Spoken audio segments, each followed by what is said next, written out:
সুন্দরবনে হরিণের সংখ্যা বেড়ে 1,36,000 হলেও চোরা শিকারীরা বেপরোয়াভাবে শিকার চালিয়ে যাচ্ছে।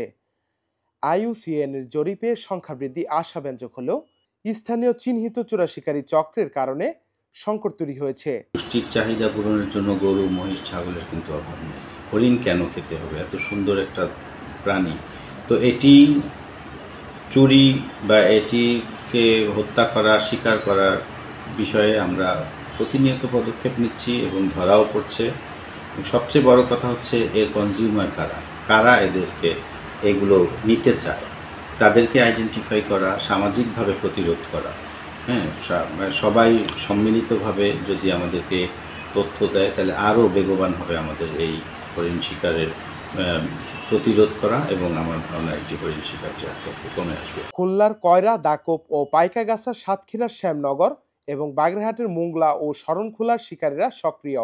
জলবায়ু পরিবর্তনের প্রভাবে বনজীবীদের আয় কমায় অনেকে বেআইনি পথ বেছে নিচ্ছে।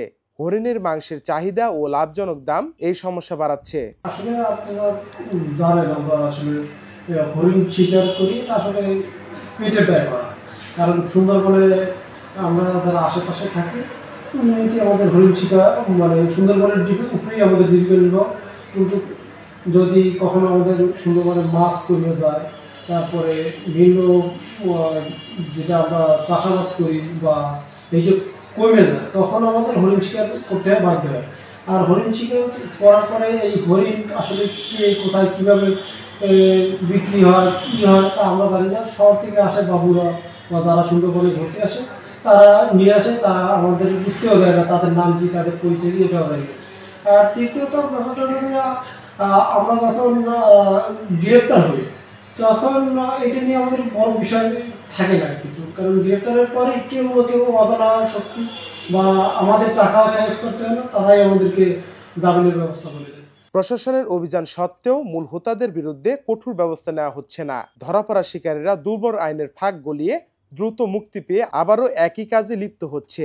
স্থানীয়দের জন্য বিকল্প আয়ের ব্যবস্থা, কঠোর নজরদারি ও গণসচেতনতা বাড়ানো জরুরি। পাশাপাশি শিকার ও পাচার রোধে আইনের কঠোর প্রয়োগ এবং এজেন্ট চক্রের বিরুদ্ধে ব্যবস্থা নেওয়া প্রয়োজন। নাফিউল লিকসন, দৃষ্টি 24।